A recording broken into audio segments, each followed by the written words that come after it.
హరే కృష్ణ భక్తులందరికీ నేటి గీతామృత కార్యక్రమానికి స్వాగతం సుస్వాగతం. ఈరోజు మనం భగవద్గీత యథాతథము 18వ అధ్యాయము 70వ శ్లోకం నుంచి 73 4 శ్లోకాల సారాంశము. భగవద్గీత శ్రద్ధతో అధ్యయనము మరియు శ్రవణం చేయడం వల్ల ప్రయోజనం గురించి తెలుసుకుందాం. భగవంతుడు ఇంకా ఈ 4 శ్లోకాల తర్వాత కృష్ణార్జున సంవాదం ఉండదు. ఇంకప్పుడు శ్రోత అయినటువంటి సంజయుడు ఆయన ఎక్కడో కూర్చుండి హస్తినాపురంలో కూర్చుండి వింటున్నాడు. ఆయన తన ఎక్స్పీరియన్స్ షేర్ చేస్తాడు 74వ శ్లోకం నుంచి. ముఖ్యమైనది ఇంకా ఈ శ్లోకాస్ స్పెషల్గా భగవంతుడు భగవద్గీతలో 3 జ్ఞానాలను బోధించాడు. గుహ్యమైనటువంటి జ్ఞానము, గుహ్యత్తర్ జ్ఞానము, గుహ్యత్తమ జ్ఞానము. ఈరోజు మనం గుహ్యతమ జ్ఞానం యొక్క ముగింపు చేసుకోబోతున్నాము. భగవంతుడు మనకు 18వ అధ్యాయము 65వ శ్లోకంలో ఉత్తమమైనటువంటి ధర్మాన్ని మనకు బోధించడం జరిగింది. ఓకే, అంటే భగవంతుని పొందడానికి, భగవంతుని ప్రసన్నం చేసుకోవడానికి, భగవత్ ప్రాప్తి, భగవత్ సాన్నిధ్యము, తర్వాత మనము ఎన్నో జన్మల నుంచి మనతో పాటు మన శరీరంతో పాటు నీడ వచ్చినట్టుగా మనం జన్మ తీసుకున్నప్పుడల్లా మంచి చెడు అంటే మంచి కర్మలు చెడు కర్మల రూపంలో ఎన్నింటో చేస్తూ మనం సంచిత కర్మలు ప్రారంధ కర్మలు అలా వస్తూ ఉన్నాయి. వీటన్నిటిని కూడా రూపమాపడానికి కొరకు భగవంతుడు ఈ 65వ శ్లోకంలో 4 కార్యాలు చేయమన్నాడు. ఏంటవి? మన్మనాభవ మద్భక్తో మధ్యాజీమాం నమస్కురు మామే వైశ్యసి సత్యం తే ప్రతిజానే ప్రియోసిమే. అర్జున, నువ్వు నాకు ప్రియమిత్రుడవు కాబట్టి నీ ద్వారా యావత్ ప్రపంచానికి నేను మాటిస్తున్నాను ఏంటంటే, ఎవరైతే నేను ఇప్పుడు చెప్తున్నటువంటి ఈ 4 పనులు చేస్తారో వాళ్ళు తప్పకుండా నాకు ప్రియమైన వాళ్ళ లిస్టులో చేరుతారు మరియు నా ధామాన్ని చేరుకుంటారని భగవంతుడు చెప్తున్నాడు. ఏంటి 4? నంబర్ 1, ప్రతి ఒక్కరూ సర్వదా భగవంతునే గురించి ఆలోచించాలా, భగవంతుని స్మరించాలా, భగవంతుడి గురించి చింతించాలా. అర్థమైందా? అంటే మన మనసులో ఎప్పుడు భగవంతుడి గురించి ఆలోచనలు ఉండాలి. నంబర్ 2, ఎప్పుడైతే ఎవరి గురించి ఆలోచిస్తామో వాళ్ళకు భక్తులు అవుతాం, అంటే వాళ్ళకు సేవకులు అవుతాం. కాబట్టి నా గురించి చింతించాలి, నాకు భక్తులు అవ్వాలి. తర్వాత భగవంతుడి గురించి అర్చన చేస్తాం మనం. తర్వాత భగవంతుడికి నమస్కరించాలి. ఈ 4 పనులు భగవంతుడు చేయమని మనకు చెప్పడం జరిగింది.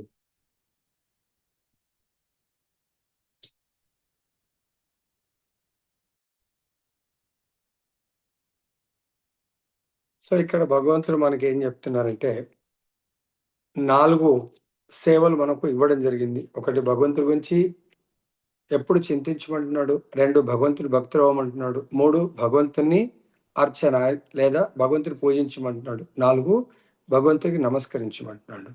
సో ఈ 4 పనులు ఎవరైతే చేస్తారో వాళ్ళు భగవద్ధామం వెళ్తారు. సో మనకు 70వ శ్లోకంలో భగవంతుడు మనందరం అత్యంత శ్రద్ధతో ఈ పవిత్రమైనటువంటి సంవాదం, కృష్ణార్జునుల మధ్య జరిగినటువంటి సంవాదం అంటే చర్చ, దేని గురించి? వీళ్ళిద్దరు కలిసి దేని గురించి చర్చించారండి? మొత్తం భగవద్గీత గురించి వాళ్ళ చర్చ ఒకవేళ చూసినట్టు అయితే 4 యోగాల గురించి చర్చించారు. ఒకటి కర్మయోగ, 2 ధ్యానయోగ, 3 భక్తి యోగ, 4 జ్ఞానయోగ. ఈ 4 యోగాల గురించి వాళ్ళిద్దరి చర్చ ద్వారా మనం తెలుసుకోవచ్చు. అందు గురించే పవిత్ర సంవాదం అంటున్నారు. సో ఈ చర్చ మరి ఎవరు రికార్డ్ చేసి పెట్టారు మన కొరకు? వేదవ్యాసుల వారు రికార్డ్ చేశారు. దాని పుస్తక రూపంలో మనకు అందించిన వాళ్ళు ప్రభుపాదుల వారు మనకు భగవద్గీత యథాతథం రూపంలో అందించారు. భగవంతుడు డిక్లేర్ చేస్తున్నారు, మా ఇద్దరి యొక్క సంవాదాన్ని అత్యంత శ్రద్ధతో ఎవరైతే అధ్యయనం చేస్తారో వాళ్ళు నన్ను, అంటే భగవంతుడు అర్చన చేయమన్నాడు లేదా పూజించమన్నారు. సో భగవంతుడు జ్ఞాన యజ్ఞం చే నన్ను పూజించిన వాళ్ళు అవుతారు అంటున్నారు. భగవంతుడికి సో మనకు 4వ అధ్యాయంలో కొన్ని యజ్ఞాల గురించి చెప్పారు. భక్తులు నన్ను ఏ విధంగా అర్చిస్తారు? ఒకటి ద్రవ్యమయ యజ్ఞము, 2 తపోమయ యజ్ఞము, తర్వాత 3 స్వాధ్యాయ యజ్ఞము. సో ఈ విధంగా మనకు భగవంతుడి స్వాధ్యాయ యజ్ఞం అంటే భగవంతుడి మరియు భక్తుడి మధ్య జరిగినటువంటి సంవాదం గురించి ఎవరైతే శ్రద్ధతో స్వాధ్యయనం చేస్తారో వాళ్ళు జ్ఞాన యజ్ఞం ద్వారా భగవంతుని పూజించిన వాళ్ళు అవుతారు. సో ఇది మనం మామూలుగా భగవంతుడి యొక్క శ్రీ విగ్రహానికి మనం అర్చన, ధూప, దీప నైవేద్యం అన్ని చేయొచ్చు. కానీ ఎక్కడంటే అక్కడ మనం అది చేయలేం కదా! మన ఇంట్లో గాని, టెంపుల్‌లో చేయగలుగుతాం. ఈ స్వాధ్యయనం అనేది మనం ట్రావెల్‌లో ఉన్నా, ఆఫీస్‌లో ఉన్నా, లేదంటే కార్‌లో ఉన్నా, ఎక్కడైనా గూడా భగవంతుని జ్ఞాన యజ్ఞం ద్వారా మనం పూజించొచ్చు. ట్రైన్‌లో వెళ్తున్నాం, ఫ్లైట్‌లో వెళ్తున్నాము. భగవంతుని నిత్య నియమం ప్రకారము మనము సేవ చేయొచ్చు. జ్ఞాన యజ్ఞము అంటున్నారు. అర్థమైందా? సో కాబట్టి భగవద్గీతను కూడా ఏమంటారు? గీతా యజ్ఞం అంటారు. సో అందుగురించే భగవంతుడు ఉపదే ఉపోద్ఘాతంలో చెప్పారు. మలినేమోచనం పుంసాం జల స్నానం దినే దినే సకృద్గీతామృత స్నానం సంసార మలనాశనం. సో మనం రోజు రాత్రి వచ్చినటువంటి ఈ చెమట మురికిని పొద్దున్న లేసి స్నానం ద్వారా శుభ్రపరుచుకుంటాము. డే టైంలో ఎక్కడెక్కడ తిరిగి వస్తాము, ఆ శరీరానికి పట్టిన మురికిని సాయంత్రం శుభ్రం చేసుకుంటాం. ఇలా డే నైట్ డే మనము అలా శుభ్రం చేసుకుంటున్నాము. కానీ మనం ఎన్నో సంసార మలనాశనం, ఎన్నో జన్మల ద్వారా మనం ప్రోగు చేసుకున్నటువంటి ఆ కర్మలు అంటే మంచి చెడు కర్మల యొక్క ఈ మలినాన్ని ఎలా క్లీన్ చేసుకోగలుగుతాము? కేవలం భగవంతుడి యొక్క జ్ఞాన యజ్ఞము, భగవంతుడి యొక్క శ్రవణం, గీతా శ్రవణం ద్వారా మనము తొలగించుకోవచ్చు. సో భగవంతుడు ఇంకా చెప్తున్నారు మనకు 71 ఇంకా ఫైనల్‌గా అయిపోయిందిలే అని రిలాక్స్ కాకుండా 71వ శ్లోకంలో మనందరికీ శ్రద్ధ ఉండాల. భగవంతుని పొందాలి. భగవంతుని యొక్క లోకాన్ని చేరుకోవాలా, భగవంతుని సేవించాలి అనే శ్రద్ధ ఉండాలా. తర్వాత అసూయ రాహిత్యము. మనందరం శ్రవణం చేస్తున్నాం. కానీ 100% నేను భగవద్భక్తుని కావాలి, భగవంతుడి యొక్క ప్రేమికుడిని కావాలి, భగవద్ధామం చేరుకోవాలి అనే శ్రద్ధ ఉందా లేదా అనేది చూసుకోండి. మనకు శాస్త్రంలో చెప్తున్నారు భగవంతుడి యొక్క ప్రేమని పొందడానికి కొరకు, భగవంతుడి యొక్క ధామంలో కేవలం ప్రేమనే ఉంటది. అక్కడ కామం ఉండదు. సో అక్కడ ఈ కామ, క్రోధ, మోహ, లోభ, మద, మాత్సర్యాలని ఏవీ ఉండవు అన్నట్టు భగవంతుడి యొక్క ధామంలో. అందుగురించే వైకుంఠ, అక్కడ కుంఠ అంటే వై అంటే కుంఠ అంటే ఇవన్నీ కూడా ఈ భౌతిక ప్రపంచానికి సంబంధించినవి. క్లేశాలు, బాధలు, దుఃఖాలు, తర్వాత ఈ అరిషడ్ వర్గాలు ఇవన్నీ కూడా కుంటలో ఉంటాయి. వైకుంఠ అంటే లేనటువంటివి. వైకుంఠంలో ఇవన్నీ ఉండవు. సో ఈర్ష్య, అసూయ, ద్వేషం ఉండవు. కాబట్టి మనము భగవంతుడి పట్ల అసూయ రాహిత్యం ఉండాలా. తర్వాత భగవద్భక్తుల పట్ల అర్జునుడి దగ్గర ఉన్న క్వాలిఫికేషన్ ఏంటి? భగవంతుడి ద్వారా అత్యంత శ్రద్ధతో విన్నాడు, ప్రశ్నించాడు. తర్వాత భగవంతుడి పట్ల అసూయ రాహిత్యం. ఎందుకు? భగవంతుని గురుదేవులుగా స్వీకరించాడు. ఓకే. కాబట్టి గురువు పట్ల మనకు గురువు యొక్క బోధనల పట్ల అత్యంత శ్రద్ధ ఉండాలా, అసూయ రాహిత్యం ఉండాలా. భగవంతుడు చెప్తున్నాడు, శ్రద్ధ అసూయ రాహిత్యంతో నీవు శ్రవణము చేశావా లేదా? ఎవరైనా అటువంటి శ్రవణము చేసినట్టయితే మొదటిగా ఏమన్నాడు? మనకు శ్రద్ధతో స్వాధ్యయనము చేస్తే మీరు నన్ను జ్ఞానయజ్ఞం చేత పూజించిన వాళ్ళు అవుతారు. నంబర్ 1. రెండవది, అత్యంత శ్రద్ధతో మీరు అసూయ రాహిత్యంతో శ్రవణము చేసినట్టయితే మీకు ఎన్నో జన్మల నుంచి మీతో పాటు వస్తున్న ఆ సర్వ పాప ఫలం నుంచి విముక్తులవుతారు. ఓకే. ఒకసారి పాప ఫలం నుంచి విముక్తి అయ్యామనుకోండి, ఏం మిగిలిన మనకు పుణ్యం ఉందనుకోండి, పుణ్యలోకాలకు వెళ్తాం. సో మనకు ఈ పుణ్యం వద్దు, పాపం వద్దు అనుకున్నాం అనుకోండి, ఇంకెక్కడికి వెళ్తాం మనం? భగవంతుడి యొక్క లోకానికి వెళ్ళే అవకాశం ఉంటుంది. ఇక్కడ భగవంతుడు ఏమంటాడు? ఈ జ్ఞాన యజ్ఞం ద్వారా, మరి జ్ఞాన యజ్ఞం అర్జునుడికి డైరెక్ట్ భగవంతుడు బోధించాడు. మరి మనకు ఆ భగవంతుడి యొక్క శుద్ధ భక్తుడైనటువంటి ప్రతినిధి ఆధ్యాత్మిక ఆచార్యుడు మనకు భగవద్గీత, భాగవతాన్ని బోధిస్తున్నారు. ఎప్పుడైతే ఆ బోధనల ద్వారా మనం భగవద్భక్తులము, భగవంతుడి గురించి చింతించడము, భగవంతుని అర్చించడము, భగవంతుని నమస్కరించడము ఒకవేళ మనము నిత్య నియమం ప్రకారం చేసినట్టయితే మనం అశ్వమేధ యజ్ఞాలు చేసినటువంటి గొప్ప ఫలితం మనకు రావడము ఖాయం. సో ఇంకా ఏమంటారు, పుణ్యలోకాలంటే ధ్రువ మహారాజు తన యొక్క గురుదేవుల యొక్క ఆజ్ఞానుసారము భగవంతుడి యొక్క నామ జపము చేసి భగవంతుడి యొక్క లోకానికి. సో భగవంతుడు ఎలాగైతే ధ్రువ మహారాజు తన గురువు గారి ఆదేశానుసారము భగవంతుడి నామము ద్వారా తపస్సు చేస్తాడు. శని రోజులు 6 నెలలు తపస్సు చేశాడు. భగవన్ నామాన్ని తదేకంగా ఉచ్చరిస్తూ 6 నెలలు కఠోరమైన తపస్సు చేయడం వల్ల భగవత్ ప్రాప్తి, భగవద్ దర్శనము. సో భగవంతుడు ఆయనకు పవిత్రమైనటువంటి పుణ్యలోకాన్ని ప్రసాదిస్తాడు, అదే ధ్రువలోకము. సో ఎవరైతే భగవద్గీత అత్యంత శ్రద్ధతో స్వాధ్యాయం చేయడం వల్ల, తర్వాత శ్రవణం చేయడం వల్ల అట్లీస్ట్ ధ్రువ మహారాజ్ యొక్క లోకానికి చేరుకుంటారు, అదే ధ్రువ నక్షత్రం అని చెప్పడం జరుగుతూ ఉంది. సో ఇక్కడ మనందరము ధ్రువుడికి ఆ యొక్క సుకృతి ఎలా దొరికింది?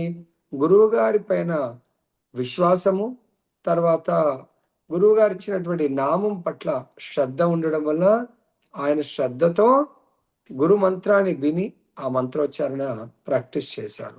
ఇంకా మనకు భగవంతుడు ఏదైతే ఆయన బోధన పట్ల అర్జునుడు ఆయన శ్రోత, ఆయన యొక్క శిష్యుడు, భగవంతుడి శిష్యుడు. అప్పుడు భగవంతుడు అర్జునుడిని అడుగుతున్నాడు, అంటే మనందరినీ కూడా అడుగుతున్నాడు. అర్థమైందా? అర్జునుడు 40 నిమిషాల్లో భగవద్గీతను అర్థం చేసుకుంటే మనము 127, 608, 28వ క్లాసుల్లో మరి మీరు శ్రద్ధగా విన్నారా లేదా? ఏకాగ్రతతో దీన్ని శ్రవణం చేసావా లేదా? ఒకవేళ శ్రవణము చేశావు అని ఎలా నిదర్శనం? ఎట్లా? మన లోపల ఉన్నటువంటి అజ్ఞానం అంతా తొలగిపోవాలా, మన యొక్క మోహం అంతా కూడా తొలగిపోవాలా. మరి మనం చెక్ చేసుకోవాలి, మన లోపల అజ్ఞానం ఇంకా ఉందా అంటే ఉందా లేదా? ఎట్లా? కృష్ణ భగవానుడే దేవాది దేవుడు, నా యొక్క జీవిత పరమ లక్ష్యము భగవంతుని సేవించడము. ఎలా? నేను భగవంతుని యొక్క సేవకుని, ఇంకెవరి సేవకుని కాదు అనే స్థితికి ఎదగాలి. ఎలా మనది? మన లోపల మోహం తొలగిందా లేదా అంటే నేను ఆత్మను, నేను దేహము కాదు, అంటే నేను ఆత్మ సాక్షాత్కారాన్ని పొందాలి. ఎలా? నేను బ్రహ్మభూత స్థితి, అంటే నేను ఆత్మను, దేహము కాదు. ఏ స్థితిలో నేను ప్రారంభించాను? దేహాత్మ బుద్ధితో. నేను దేహమును అనే స్థితిలో శ్రవణం చేసి ఇప్పుడు నేను ఆత్మను అనే స్థితికి నేను ప్రమోట్ అయ్యాను, ఎదిగాను. దేని ద్వారా? అర్జునుడు కృష్ణుడి ద్వారా దేహము అనే మోహము నుంచి ఆత్మ అనే స్థితికి ఎదిగారు. దేహము అన్నప్పుడు ఈ దేహం కొరకే పని చేస్తాడు, ఈ దేహంతో ఉన్న సంబంధ బాంధవ్యాల కొరకే పని చేస్తాడు. ఎప్పుడైతే మరి భగవద్గీత విన్న తర్వాత నేను ఆత్మను అని ఎదగడం అంటే ఆత్మ యొక్క ధర్మము భగవంతుని సేవించడం కొరకే జీవిస్తాడు. దానికి చైతన్య చరితామృతంలో కూడా చెప్తారు, జీవేర స్వరూపహయ కృష్ణేర నిత్యదాస్. జీవుడి యొక్క సహజ స్వరూపం ఏంటి? నిత్యము కృష్ణుడు దాసుడు. ప్రతి వస్తువుకు కూడా ఒక ధర్మం ఉంటుంది. ఐస్ ఉంది, ఐస్ యొక్క ధర్మం చల్లదనాన్ని ఇవ్వటము, నిప్పు యొక్క ధర్మం వేడిని ఇవ్వటము. అర్థమైందా? అలా ప్రతి ఒక వస్తువుకు నీళ్ళ యొక్క ధర్మము, సో పళ్ళము వైపు అది పారుతూ ఉంటుంది, ప్రవహిస్తూ ఉంటుంది. అర్థమైందా? గాలి యొక్క ధర్మము అది మంచినైనా చెడునైనా, సపోజ్ మల్లెపూల మార్కెట్ నుంచి అలా గాలి తోట నుంచి వీస్తుంది అనుకొని ఆ మల్లెపూల వాసనను కొంతవరకు క్యారీ చేస్తుంది. దాని తర్వాత దాని ప్రభావం తగ్గిన తర్వాత ఇంకా అక్కడ ఏదన్నా చెడు ఉందనుకోండి మురికి, దాన్ని ఆ గాలి అటు క్యారీ చేస్తాడు. గాలి మంచినైనా చెడునైనా క్యారీ చేస్తుంది. అదేవిధంగా సూర్యుడి యొక్క కాంతి సో ప్రతి ఒక్క దాని మీద ప్రసరించి అక్కడ ఉన్నటువంటి దాన్ని ఎండిపోయేట్టుగా చేస్తుంది. అలా ప్రతి ఒక్క వస్తువు కానీ ప్రతిదానికి ధర్మం ఉన్నట్టుగా మన ఆత్మ ధర్మము భగవంతుని సేవించడము. భగవంతుడు అడుగుతా ఉన్నారు, మరి నువ్వు శ్రవణము కరెక్ట్గా చేసావా లేదా అని చెప్పేసి. సో అది మరి ఎవరి ద్వారా శ్రవణము చేసి ఉంటే మనకు యథాతథంగా అర్థమవుతుంది? ప్రామాణికుడైనటువంటి ఆధ్యాత్మిక ఆచార్యుడి నుండి. అంటే ఆయన ఎవరు? భగవంతుడి యొక్క ప్రతినిధి అయి ఉండాలా. భగవంతుడి యొక్క పరంపరలో వచ్చినటువంటి ఆ ప్రతినిధి అయిన గురువు ద్వారా మనము శ్రవణం చేస్తే తప్పకుండా మన లోపల ఉన్నటువంటి అజ్ఞానం అంటే ఏంటండి? ఈ యొక్క భౌతిక ప్రపంచము తాత్కాలికమని తెలుసుకోకపోవడం, భౌతిక ప్రపంచము శాశ్వతము అనడము అజ్ఞానము. లేదు ఇది తాత్కాలికము, శాశ్వతమైంది భగవద్ధామము అని తెలుసుకోవడము జ్ఞానము. ఈ దేహము తాత్కాలికము, ఆత్మ శాశ్వతము అనేది దేహము ఆత్మ ఈ రెండిటి గురించి వేరు వేరు అని తెలుసుకోవడము జ్ఞానము. లేదు నేనే దేహము, దేహమే నేను అని అనుకోవటము అజ్ఞానము. సో కాబట్టి ఈ విధంగా మనకు భగవంతుడు 13వ అధ్యాయంలో చాలా చక్కగా చెప్పారు. క్షేత్రము, క్షేత్రజ్ఞుడు. క్షేత్రం అంటే దేహము, క్షేత్రజ్ఞుడు అంటే ఆత్మ. ఇదంతా కూడా భగవంతుడి ద్వారా, గురు పరంపర ద్వారా తెలుసుకోవడం జరిగింది. ఇప్పుడు అర్జునుడు సమాధానంగా ఏం చెప్తున్నారు? ఓ అచ్యుత అంటే అచ్యుత అనే పదం ఎందుకు వాడారు? నీవు ఏ పరిస్థితుల్లో ఉన్నా, ఎటువంటి పాత్ర పోషించినా పతనము లేనటువంటి వాడవు.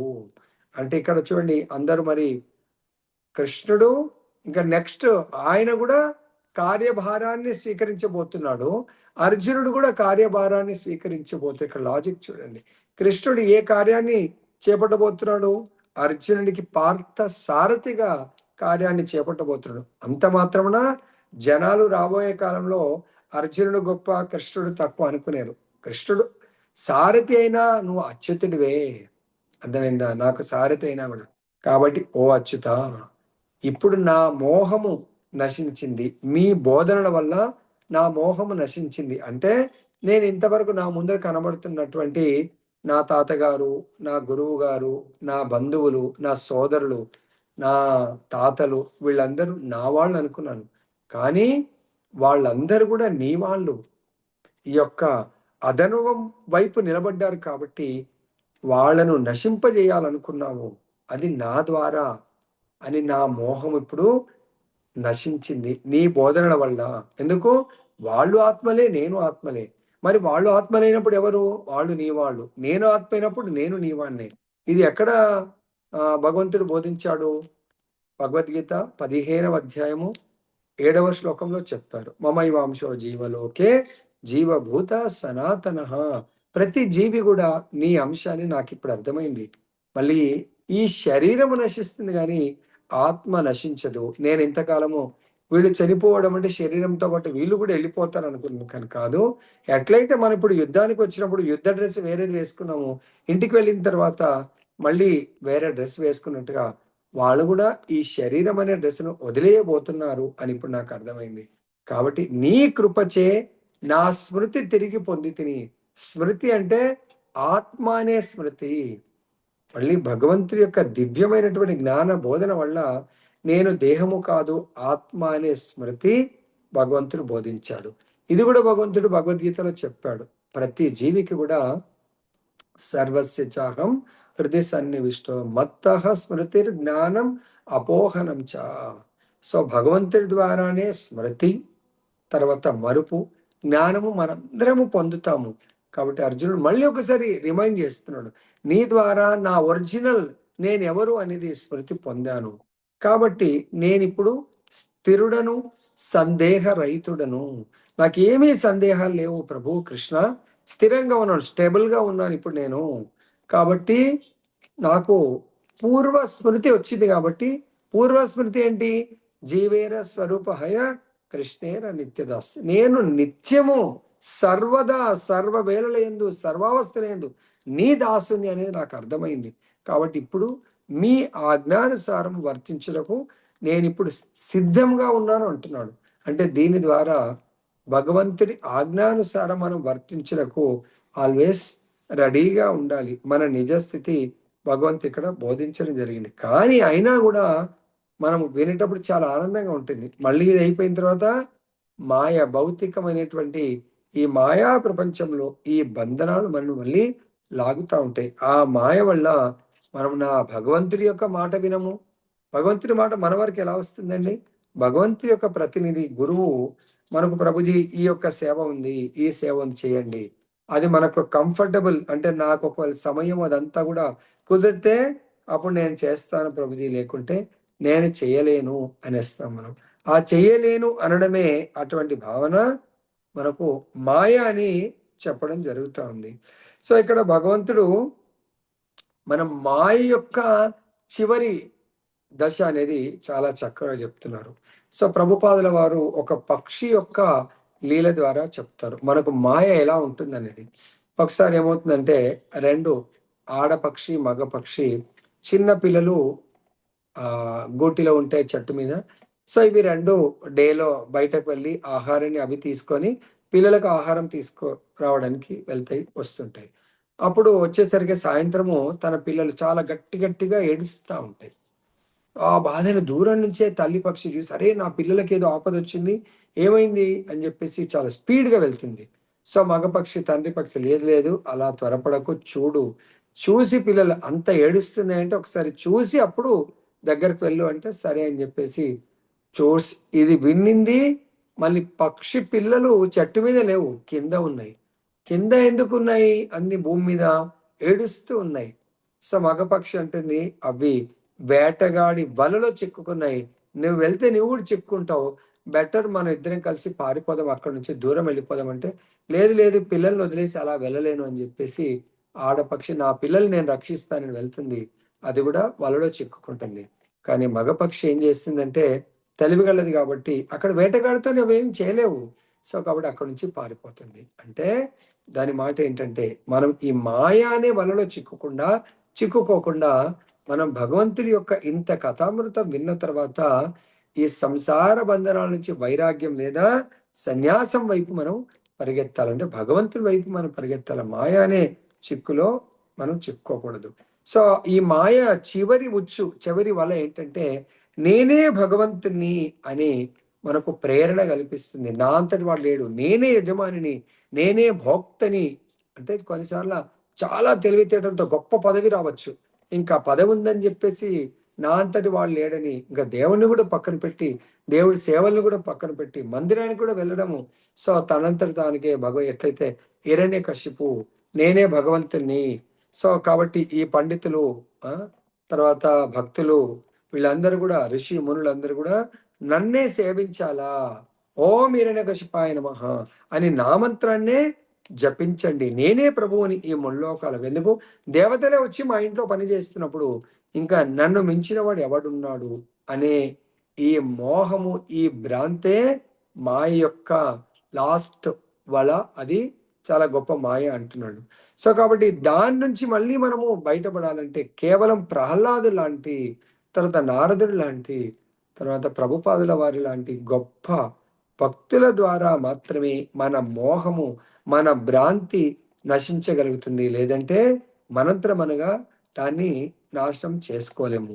కాబట్టి ఇలా మనము నేను యజమానిని నేను భోక్తని అనే భావించడము అనేది మన అజ్ఞానము, అజ్ఞానుసారం. ఆ తర్వాత మనము అజ్ఞానం వల్ల ఆ విధంగా మనము కర్మలు చేస్తూ ఉంటాం.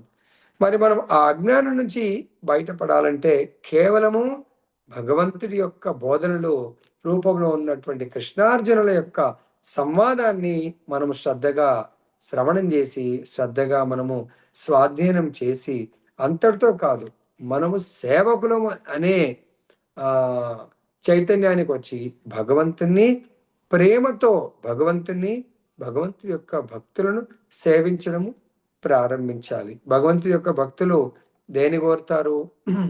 ఇప్పుడు మనకు జూలన్ యాత్ర ప్రారంభమైంది. సో భగవంతుడు ద్వాపర యుగంలో రాధారాణి ప్రీత్యర్థం ఈ జూలన్ యాత్ర ప్రారంభిస్తారు.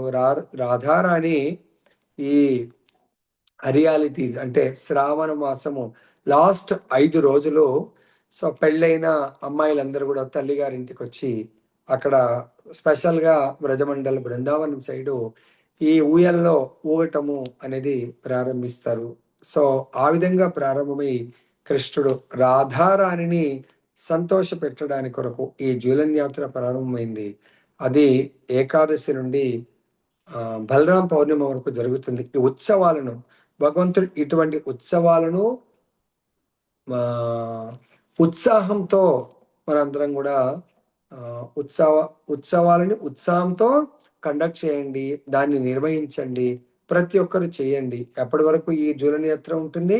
బలరాం పౌర్ణిమ, దాని తర్వాత కృష్ణాష్టమిని కూడా భగవంతుడు ఇక్కడ చెప్తున్నారు.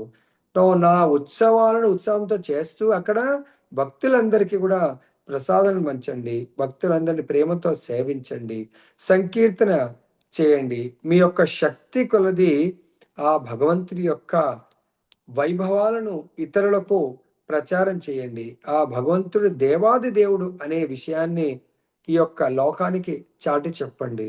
అలా చెప్పడం వల్ల ఎవరైతే ఆ విధంగా భగవంతుడి యొక్క కథామృతాన్ని ప్రచారం చేస్తారో వాళ్ళు భగవంతుడికి ప్రీతి పాత్రులు అవుతారు.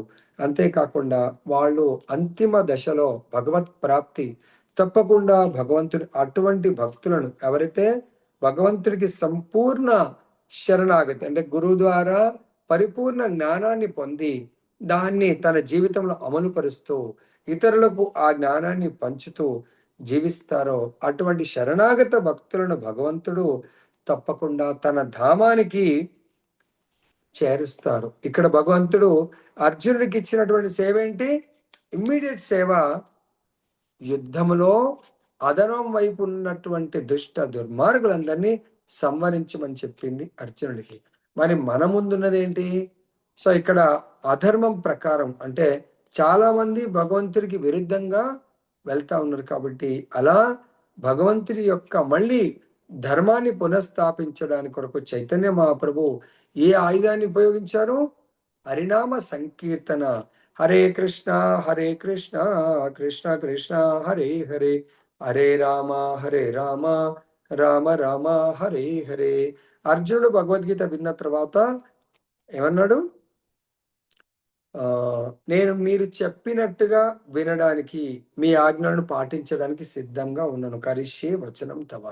మరి మనము అర్జునుడికి కృష్ణుడు బోధించాడు. కృష్ణుడు అర్జునుడికి శరణాగతి పొంది మీరు చెప్పిన విధంగా నడుచుకుంటా అన్నాడు. మరి మనకు ఎవరైతే బోధించారో వాళ్లకు మనము మీరు చెప్పినట్టుగా నేను వినడానికి సిద్ధంగా ఉన్నాను అని మనం ఎప్పుడైతే అనగలుగుతామో అప్పుడు మన అజ్ఞానం నశించినట్టు, మనం మోహం నశించినట్టు. మరి మనం ప్రశ్నించాలా, మీరిప్పుడు నాకు ఏం సేవ ఇస్తారు ప్రభు, ఇవ్వండి. కృష్ణుడు అర్జునుడికి యుద్ధం చేయమన్నాడు. మనకు మన గురువు గారు ఏం సేవ చెప్తున్నారు?